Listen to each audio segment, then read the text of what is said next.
Vadodara one વિભાગે છટકું ગોઠવી 40 પહાડી પોપટ સાથે 2 આરોપીઓને ઝડપી પાડ્યા હતા।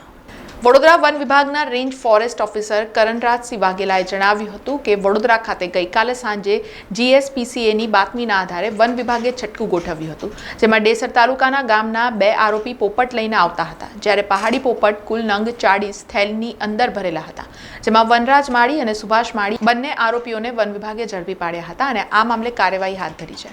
વાઇલ્ડલાઇફ પ્રોટેક્શન એક્ટ મુજબ તેઓની સામે કાર્યવાહી કરવામાં આવી છે અને જે પહાડી પોપટ છે તે શેડ્યુલ એનિમલ હોવાના કારણે આરોપીઓને સખતમાં સખત દંડ ભરવામાં આવશે અને ફરી આવો ગુનો ન કરે તે માટે તેની સમજ પણ આપવામાં આવશે। હવે સાવલીના સાંઢાસદ ગામના 2 ઈસમ હતા જે 3 દિવસ એમના પર નજર રાખેલી હતી, તો તેઓ તેમના ઘરેથી થેલીમાં કંઈક લઈ જતા ઈસમ જોવા મળતા તો તેમના ત્યાંથી દુમાડ ચોકડી પાસે અમને તેઓ રોકી ફોરેસ્ટને જાણ અગાઉ કરી જ હતી। ફોરેસ્ટની ટીમ બી તેમની પાસેથી 40 નંગ પહાડી પોપટના બચ્ચા મળી આવેલ છે, તેઓને અત્યારે હાલ ફોરેસ્ટ ડિપાર્ટમેન્ટ પર લાવેલા છે અને આગળની કાર્યવાહી ચાલુ છે। વડોદરા ખાતે ગઈકાલે સાંજે GSPCની બાતમીના આધારે વન વિભાગે છટકું ગોઠવેલ હતું। એમાં સાવલી ડેસર તાલુકાના સાડાસાલા ગામના 2 આરોપી પોપટ લઈને આવતા હતા, જ્યારે પહાડી પોપટ કુલ નંગ 4 થેલીની અંદર ભરેલ હતા।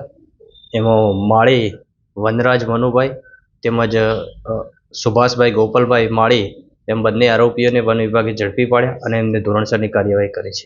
વાઇલ્ડલાઇફ પ્રોટેક્શન એક્ટ 1972 સેક્શન 251 મુજબ એમની સામે ધોરણસરની કાર્યવાહી કરવામાં આવી છે અને આ જે પહાડી પોપટ છે એ શેડ્યુલ એનિમલ હોય એમની સામે સખતમાં સખત તેમને દંડ ભરવામાં આવશે અને ફરી આ વન ગુનો ન કરે તે માટે તેમને સમજ આપવામાં આવશે।